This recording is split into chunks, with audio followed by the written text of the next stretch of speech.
Preface. For a long time, people have not been able to distinguish between what is true and what is false. Truth is an entity that is everlasting and never changing, an entity that is alive, the universe itself, in other words, the world.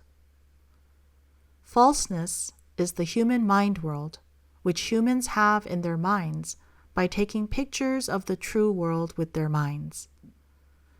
Because people live in their own false worlds, human completion can be achieved only when they come out from their own minds, which are false, and are reborn in the real world.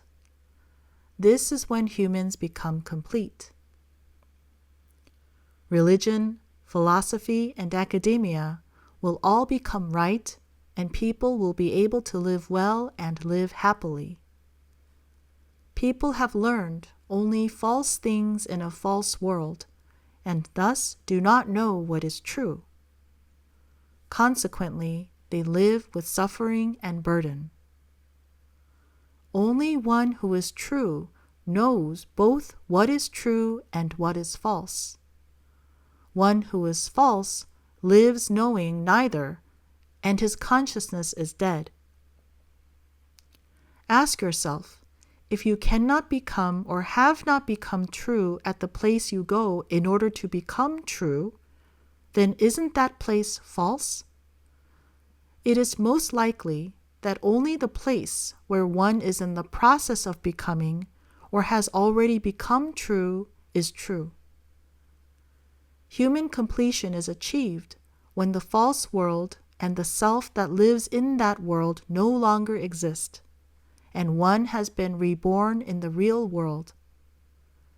The time for human completion is at hand, but man's consciousness is bound to his preconceptions and habits, and he lives without knowing what is true. That is why man is dead and lives without knowing he is dead. There is a method that exists here, in this world, to come out of one's false world and become real.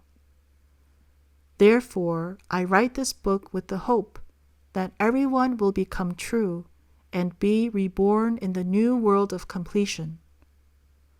When people become true, when their lives become one, and when they live as truth, there will be eternal life.